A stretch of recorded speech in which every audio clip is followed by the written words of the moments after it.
Hola Lightmax, aujourd'hui on se retrouve pour le premier numéro de Sanctuaire Manga, l'émission qui parlera de manga et d'anime. Et aujourd'hui on va s'intéresser à Real Life, un manga de Yayoi Isso qui est sorti en 2013 au Japon sur internet. Et donc ça a eu un succès immédiat au Japon et vous allez très vite comprendre pourquoi. Alors ça nous raconte l'histoire de Arata, un jeune qui a 27 ans et qui mène une vie qu'il imaginait pas trop quand il était plus jeune. C'est-à-dire qu'il a pas de copine, qu'il a pas de travail, qu'il a pas de réels amis. Il a des potes, mais c'est pas des amis à qui il peut vraiment se confier. Et vu qu'il a pas de boulot, il a pas de thune.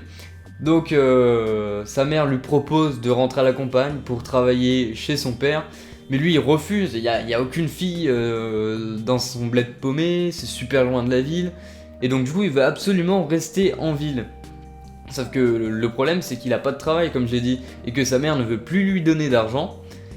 Et donc il est bien dans la merde, et il a honte de cette situation, même devant ses potes, il fait croire qu'il travaille. Quand il se voit, il met un costume, tout ça, des fois il refuse parce qu'il peut pas, il fait semblant d'être au travail. Donc s'il trouve pas de travail, c'est tout simplement parce que pour son premier emploi, il a démissionné au bout de 3 mois. Donc après, ça se comprend, hein. Moi si j'étais patron, j'engagerais pas un mec qui a démissionné au bout de 3 mois pour son premier poste. Et donc voilà, c'est vraiment la merde pour lui. Et un beau jour, il va rencontrer un mec, Ryo Yaoke, j'espère que j'écorche pas son nom. Donc ce gars, il sort absolument de nulle part. Il dit qu'il travaille pour l'Institut Real Life, qui mène des expériences, tout ça. Et il propose à Arata de faire une expérience pour l'entreprise qui durera 1 an. Et après cette période d'1 an, il pourra trouver un travail, il aura un poste. On sait même pas de quoi il s'agit de ce poste, mais voilà, il voit que c'est assez bien payé, puis il a pas trop le choix, quoi, il accepte. Et donc cette mission consiste à prendre une gélule, un médicament, qui va lui redonner le corps d'un lycéen de 17 ans. Alors dans sa tête il a 27 ans, mais là il aura un corps de lycéen de 17 ans. Il va devoir aller en terminale pendant 1 an, voilà. Juste aller en terminale, on lui dit rien de plus. Et donc voilà, c'est assez marrant. C'est pas un concept qui est vraiment novateur. Il y a déjà ça dans 21 Jump Street. J'ai vu que le film, pas la série, et j'ai même pas vu le 22 Jump Street.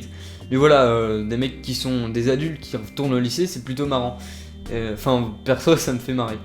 Et donc du coup, il y a des situations marrantes. Par exemple, normalement, les cigarettes, c'est pas trop bien au lycée. Bon, en France, ça passe si t'en as dans tout ça. Perso, je fume pas, mais voilà. J'ai des potes qui fument, ils sont pas emmerdés. Et du coup comme ça, à un moment, je sais plus, il y a la prof qui regarde dans son sac et puis elle voit qu'il a un paquet de clopes. Et du coup il se fait engueuler, il a rendez-vous chez le proviseur, il me semble.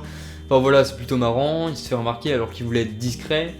Et puis justement il se fait remarquer par une fille et je pense que dans les prochains tomes, il y aura une histoire d'amour. Donc il y a eu 3 tomes au Japon comme je l'ai dit. Le deuxième tome sortira en France au mois d'août, et un animé est prévu au Japon pour cette année. Donc voilà, j'ai vraiment hâte de voir ce que ça donnera en animé. J'espère que ce sera disponible en simulcast sur ADN ou Wakanim par exemple. Ça pourra vraiment être cool. Et s'il y a un animé que vous aimez pas trop les mangas, foncez. Il faudra que vous fonciez. Bah voilà, comme je l'ai dit, l'animé est pas encore sorti, donc je peux pas vous donner d'avis sur l'animé, mais l'histoire du manga est très intéressante. Il y a de l'humour, c'est un seinen qui mélange humour et un petit peu de sérieux, bon pas beaucoup hein. Mais voilà, et puis même au niveau du dessin c'est vraiment sympathique. Déjà c'est en couleur, donc ça c'est très appréciable. Alors après c'est pas un manga qui se veut être magnifique, absolument beau, c'est pas du tout le but. Il y a même des moments où ça passe en style chibi justement pour accentuer le ressort humoristique. Et donc voilà, je trouve que c'est vraiment intéressant. Et voilà, que c'est un manga qui se prend pas trop la tête. Et d'ailleurs je comprends le succès du manga, ça a été l'un des mangas les plus recommandés par les libraires en 2015, et donc c'est tout à fait normal. Donc voilà, si vous voulez un manga un peu lifestyle, seinen et avec de l'humour, n'hésitez pas à lire Real Life. Il coûte à peu près 10€, c'est édité chez Kiyun. Et puis voilà, vous perdez pas grand chose, et puis si jamais vous avez pas envie de dépenser 10€, et ben sachez qu'un animé sortira cette année. Voilà, si cette vidéo vous a plu, n'hésitez pas à la liker. Si vous avez lu Real Life, n'hésitez pas à me faire part de vos remarques. Si vous avez d'autres mangas à me conseiller pour Sanctuaire Manga, pareil, dans les commentaires. Et voilà, je vais essayer de pas faire des mangas trop connus. J'ai déjà un numéro 2 qui est prévu, pas tourné mais prévu. Je sais déjà sur quoi je vais le faire. Et ça reviendra un petit peu sur Dragon Ball. En soi, c'est pas du Dragon Ball, c'est pas par Akira Toriyama, mais c'est en lien avec ça. Et donc voilà, on se dit à la prochaine pour une nouvelle vidéo. Je vous souhaite de bonnes vacances. C'était Mtekoliana.